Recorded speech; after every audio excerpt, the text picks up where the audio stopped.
I don't know if you remember or not, but I clearly remember that back in 2014, R15 was the only choice for a track-oriented bike.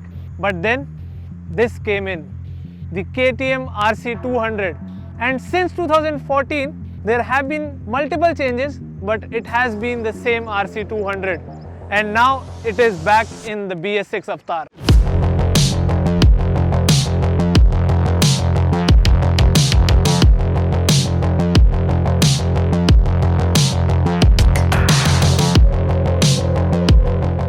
Special thanks to KTM Baner for providing us this bike for this review. You can visit their dealership for exciting offers on KTM products. And the best part is they are keeping your safety in mind. So they are following all the guidelines issued by the government to keep you safe. Now you have to do one more thing. If you are new to the channel, don't forget to hit the subscribe button and ring that bell so you never miss an update from Rev Explorers. And you can also check out our Instagram, Twitter and Facebook pages. So let's begin.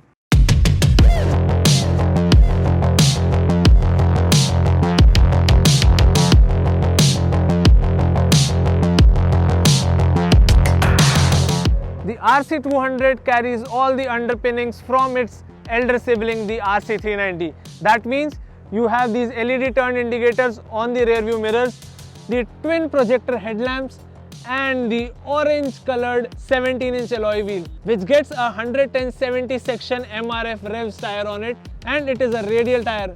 That means you get good grip on the corners. Now with the fun on the RC200, the safety is also a concern. So they have put a 300mm disc brake in the front with radial biber calipers, and it is a dual channel ABS setup. So you do not have to worry about your safety while you are riding the RC200. Along with that, you get the 43mm upside down forks by WP and the same fully faired RC200. I personally like the orange black color of the RC200. Well, keeping that in mind, the RCs are now offered in just one color. So if it is RC 125 or 200 or 390, they all are offered in just one color. But this one is offered in this black orange setup and I really like it.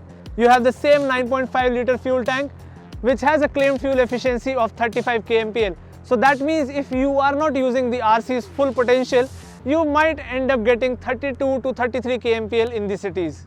And if you are pinning that throttle down for this powerhouse, well, then I have no comments.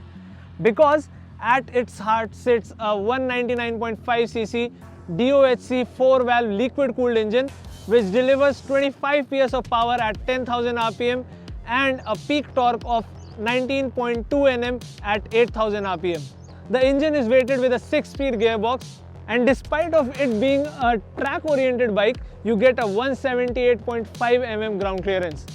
Now, you have to remember that it gets a underbelly exhaust, which now sounds more bassier, maybe because of the catcon or because of the remapping of the ECU. I don't know, but it sounds great.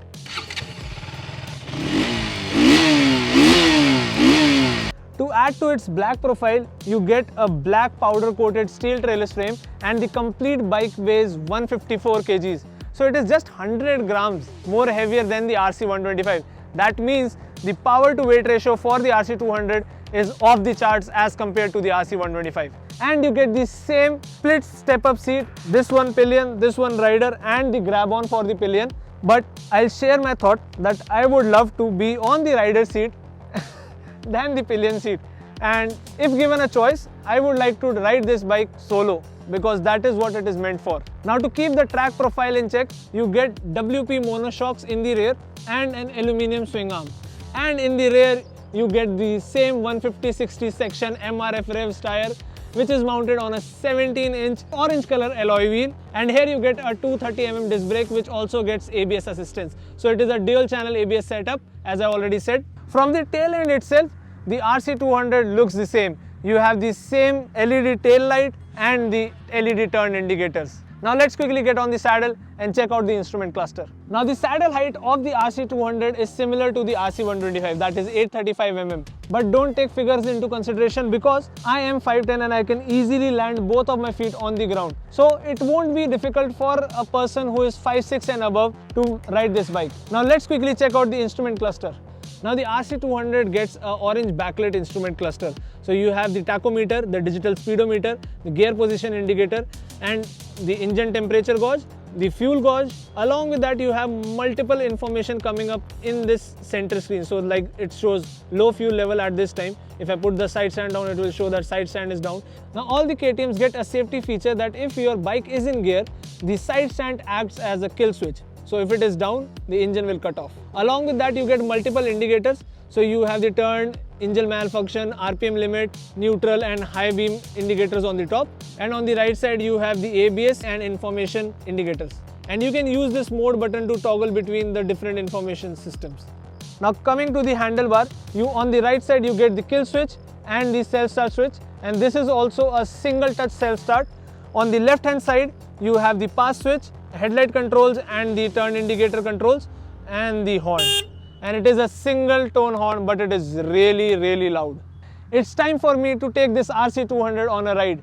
I guess God is giving us the signal because it is going to rain. So before we go on a ride, don't forget to wear your helmet and follow all road safety rules. Also ride cautiously in this monsoon season.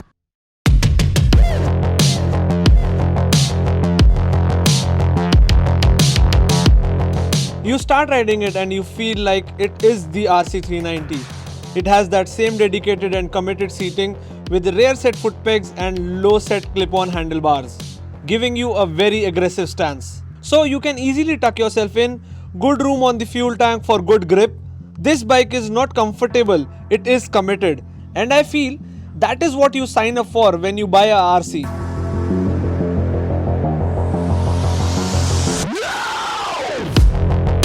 The best thing is you will get used to it in a couple of days. But it requires dedication. Like I usually ride my NS200, for me this stance is slightly uncomfortable, especially when I ride it for a long time. But on this note, I'll tell you, one of my friend owns the RC200 BS4 and he has done some good long rides to Himachal. Trust me, this bike is a blessing on good tarmac and curved roads.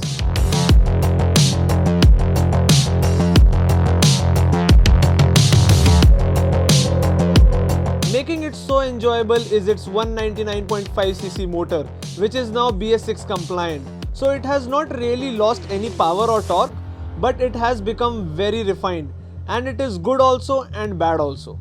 Good because now you get a slightly more calm engine with less vibrations, and bad because the power delivery is now more linear, with which it loses the raw KTM punch.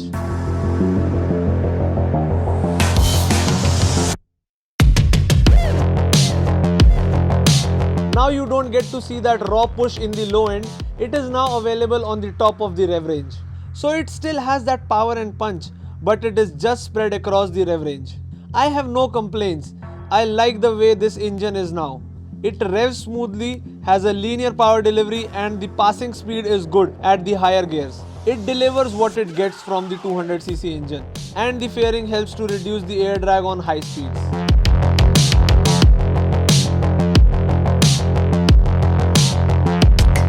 As standard, you get a 6-speed gearbox and a smooth clutch with less travel. The only thing missing is the slipper clutch, which it should get. The gearbox is very precise, no false neutrals. You can aggressively shift, and because the clutch is light, there will be no problem at all in the traffic areas.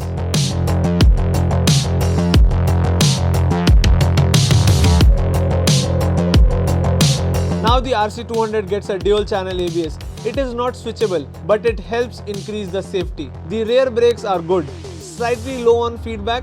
The real stopper is the front brake. That bite surely inspires confidence in you to take it on high speeds and into the corners. The ABS also works well and won't let your tire leave the tarmac. And did I mention, the ABS doesn't intrude until and unless required.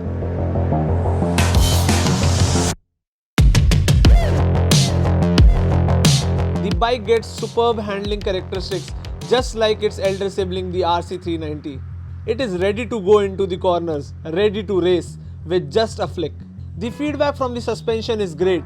They are stiff, and that is what you need in a track-oriented aggressive bike. The control and command over this bike is absolutely amazing, and so is its agility. No complaints on the handling part.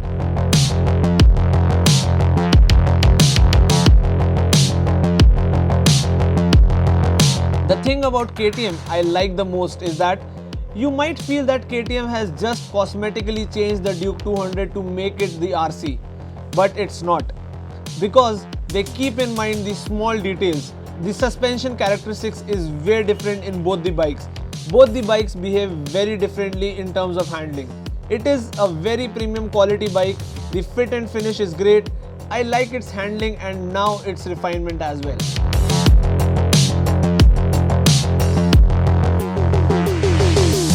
So the RC200 is as fun to ride as it was back in 2014, and you can own it too at an ex-showroom price of 2 lakh rupees Delhi.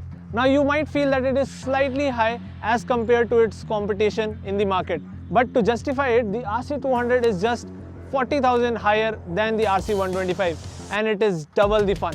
So this is a perfectly track-oriented bike, and you can easily bring down your knees on the corners.